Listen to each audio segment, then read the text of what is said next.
Hello everyone, welcome to my channel. और आज हम कोलोसेंथ मेडिसिन पढ़ेंगे। पहले हम इसको थोड़ा सा नोट से देख लेते हैं, देन हम इसको एलेंस की नोट से पढ़ेंगे। कोलोसेंथ वेजिटेबल किंगडम की मेडिसिन होती है। इसका common name colocynth vulgaris, citrullus colocynth, bitter cucumber, squirting cucumber या बिटर गार्ड होता है। बिटर गार्ड क्या होता है? बेसिकली करेले को हम बिटर गार्ड बोलते हैं। तो ये वेजिटेबल किंगडम की मेडिसिन है और इसकी फैमिली कुकुरबिटेसियाए फैमिली है। इसको डॉक्टर हैनीमैन सर ने 1821 में प्रूव करा था और इसका duration of action 1 to 7 days तक रहता है। पूरा नेम मतलब पूरा नंबर याद रखने की ज़रूरत नहीं है, इतना याद रखिएगा कि ये शॉर्ट एक्टिंग रेमेडी होती है। माइस्मेटिक बैकग्राउंड इसका सोरा होता है। टेम्परामेंट इरिटेबल होता है। पर्सन चिढ़ता रहता है बात बात पर। और thermal relationship neither hot nor chilly. अब इसका स्फीयर ऑफ एक्शन अगर पूछा जाएगा या फिर आप इसको स्फीयर ऑफ एक्शन बताना पड़ेगा तो आंसर में तो आप बताएंगे कि ये गैस्ट्रो इंटेस्टिनल कैनाल पे एक्ट करती है। म्यूकस मेम्ब्रेन पर मेन जो एक्शन रहता है उसकी बात हो रही है। Gastrointestinal canal, mucous membrane, serous membrane and spinal canal. Now अब हम इसके क्लिनिकल देख लेते हैं। ठीक है, आपको ऐसे क्लिनिकल बताने पड़ेंगे कि क्लिनिकल यूज़ क्या है इसका। तो क्लिनिकल यूज़ में आप लिखेंगे वायलेंट हाइड्रागोग कैथरेटिक। मतलब क्या होता है कि ये मेडिसिन एक्ट करती है। जब आप इसकी ड्रग प्रूविंग कर रहे हैं तो आपने नोट करा, मतलब ये सिम्टम नोट करेगा कि ये वाटरी स्टूल प्रोड्यूस करती है। ठीक है, बहुत ज़्यादा वाटरी स्टूल ये इवैक्यूएट करवाती है इंटेस्टाइन से। ठीक, तो उसे हम बोलते हैं हाइड्रागोग कैथरेटिक। नाउ म्यूकस मेम्ब्रेन में इन्फ्लामेशन प्रोड्यूस करती है, वायलेंट इन्फ्लामेशन। ठीक है, तो आपको जब लिखना है क्लिनिकल यूज़ में तो आप इन्फ्लामेशन लिखेंगे। ठीक है, and violent neuralgia and hyperaesthesia लिखेंगे। और ये जो है ये सब इसकी पैथोजेनेसिस लिखी हुई हैं। ठीक है, वायलेंट हाइड्रागोग कैथरेटिक जो है ये इसकी पैथोजेनेसिस है। ठीक है, तो वायलेंट इन्फ्लामेशन में ये काम आती है, इन्फ्लामेशन में काम आएगी, हाइपर एस्थेसिया की कंडीशन में ये काम आएगी। हाइपर एस्थेसिया की कंडीशन क्या होता है कि जब आपकी स्किन बहुत ज़्यादा सेंसिटिव हो गई है। वायलेंट न्यूरेंजिया मतलब बहुत ज़्यादा एक्सट्रीम नर्व पेन रहता है पेशेंट को। ये हमारा ये हमारा स्फीयर ऑफ एक्शन हमने देखा। क्लिनिकल और पैथोजेनेसिस मतलब क्या क्या सिम्टम हमने, पैथोजेनेसिस का ये मतलब होता है कि क्या क्या सिम्टम आप ऑब्जर्व कर रहे हो पेशेंट में जब आपने उसकी ड्रग प्रूविंग करी मेडिसिन की तब। ठीक है, अब हम एलेंस की नोट पे बढ़ते हैं। कोलोसिंथ का common name squirting cucumber according to Allen's की note and cucurbitaceae family. Now mental generals की बात करते हैं। इसके मेंटल जनरल इंपॉर्टेंट हैं, ध्यान रखिएगा। अफेक्शंस फ्रॉम एंगर, अगर किसी पर्सन को एंगर की वजह से, बहुत ज़्यादा गुस्सा करने की वजह से एलिमेंट्स आ रहे हैं। और एंगर के साथ साथ क्या है? इंडिग्नेशन। अब हम वर्ड इंडिग्नेशन को समझते हैं क्या होता है। इंडिग्नेशन का मतलब होता है राइटस एंगर, सही बात पर गुस्सा या अन्यायपूर्ण व्यवहार अगर किसी ने करा है तो अन्यायपूर्ण व्यवहार को के प्रति गुस्सा। इसको एग्जाम्पल से समझते हैं, जैसे कि टीचर के चौक मारी बच्चे ने।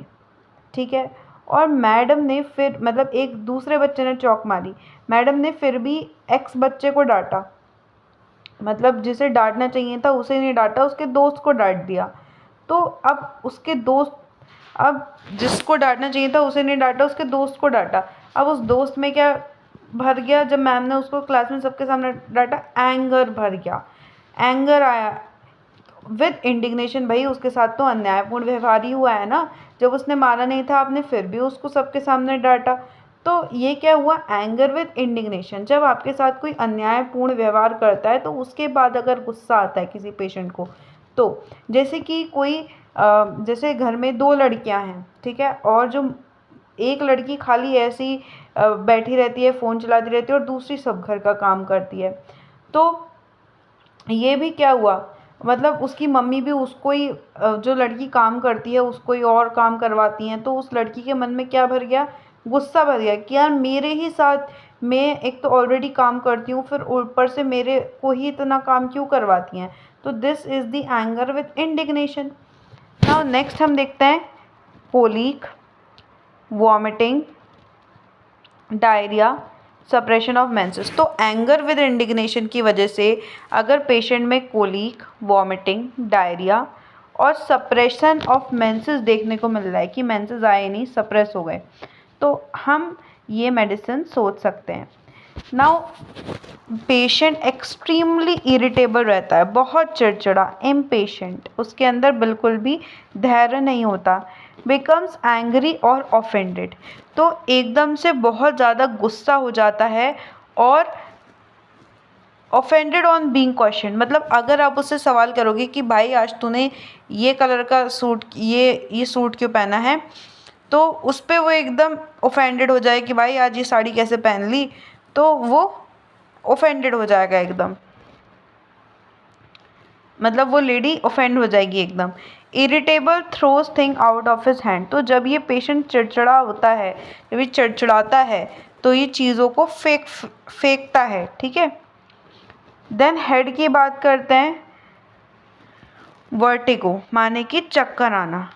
तो व्हेन क्विकली टर्निंग हेड, तो जैसे ये पेशेंट अपना सर जल्दी जल्दी घुमाता है तो इसको चक्कर आने लगते हैं, स्पेशली लेफ़्ट साइड, इसका जो हेड का लेफ़्ट साइड है वो अफेक्टेड रहता है, as it would fall from stimulants.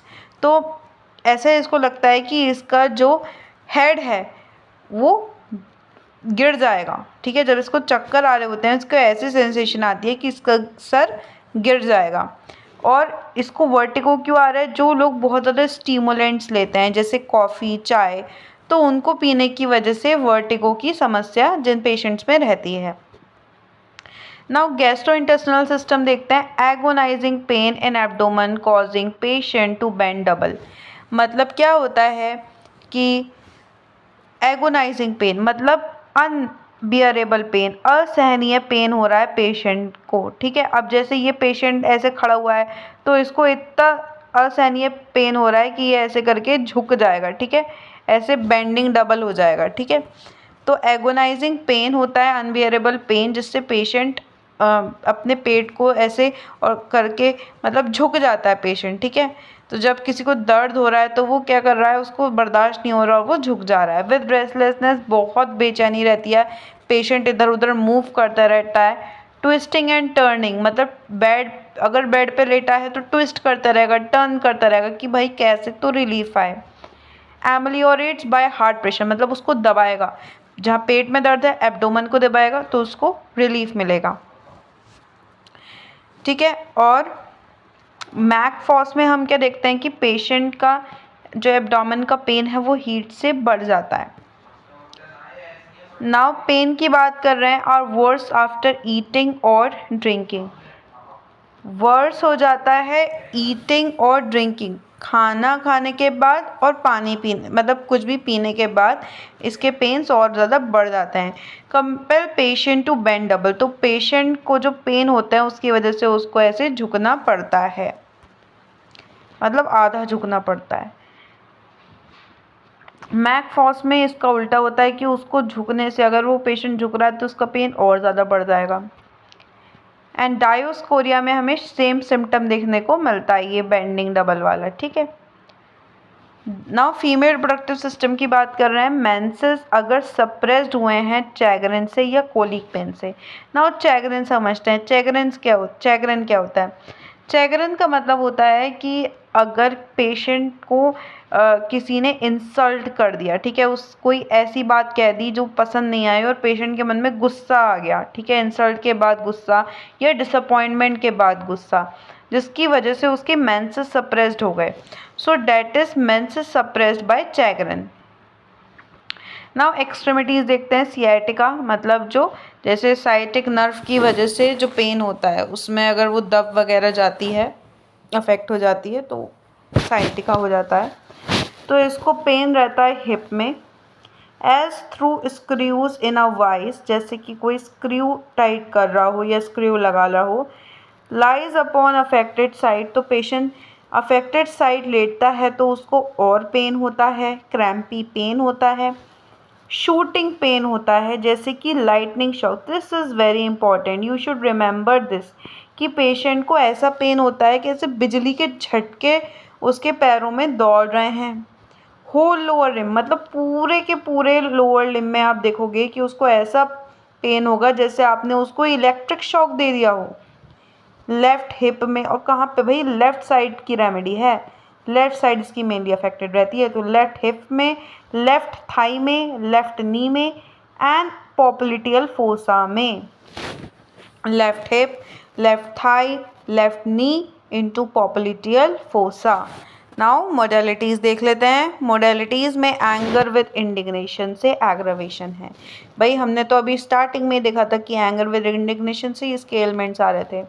Mortification caused by offence, देखो अगर किसी ने इसकी ऐसी घड़ी किसी मतलब ऐसे कोई ऐसी सिचुएशन आई जब इसको बहुत ज़्यादा इसकी बेइज्जती करी किसने, और अब ये समाज में मुंह दिखाने लायक नहीं रहा, तो डैट इज़ मॉर्टिफिकेशन। मॉर्टी का क्या मतलब, मॉर्टिफिकेशन का क्या मतलब होता है, मॉर्टिफाई का क्या मतलब होता है, ये कहाँ से, डेड बॉडी से लिया गया है कि भाई अब तो तुम मुंह दिखाने लायक ही नहीं रहे, इतनी ज़्यादा बेइज्जती हो गई, इतनी घनी बेइज्जती हो गई।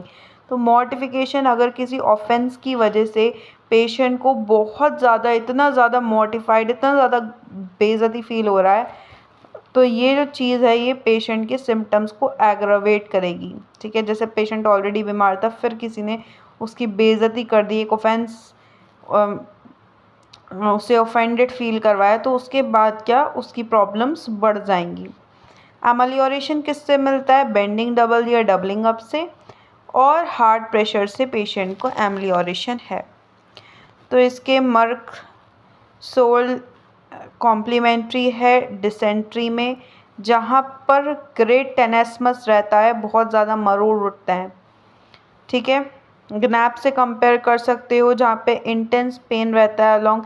ये रिलेशन इतने इम्पॉर्टेंट नहीं है फर्स्ट ईयर के हिसाब से। ठीक है, यहाँ पर देखो लेफ़्ट साइड इफ़ेक्ट हो रही है, और इस मेडिसिन में कौन सी इफ़ेक्ट है, राइट साइड अफेक्टेड है। और यहाँ पर शार्प शूटिंग एगोनाइजिंग पेन हो रहा है पेशेंट को एक्सट्रीमिटीज़ में, जबकि इस मेडिसिन में कैसा है, darting cutting from right hip से डाउन द फुट हो रहा है। और ये सब इम्पॉर्टेंट नहीं है। हाँ, इसको स्टेफी सेग्रे के साथ कंपेयर कर सकते हो ओवेरियन में और अदर डिजीज़ में, जहाँ पर बैड देखो स्टेफी सेग्रे से बहुत मिलती जुलती है, उसमें भी ऐसी anger with indignation, bad effects of anger, और रिजर्व्ड इंडिग्नेशन रहता है साइलेंट ग्रीफ के साथ। ठीक है, मतलब ऐसा इंडिग्नेशन कि अंदर ही अंदर इंडिग्नेशन भरा हुआ है, स्टेफी सेग्रिया में रहता है, अंदर ही अंदर इंडिग्नेशन भरा हुआ है, अन्यायपूर्ण व्यवहार अगर उसके साथ किसने करा और वो बाहर नहीं ला रही है, स्टेफी सेग्रिया बाहर नहीं लाती है और उसको साइलेंटली ग्रीफ रहता है। सही है, तो आपको आई होप मेडिसिन समझ में आई होगी। Don't forget to like, subscribe and share my channel. Thank you.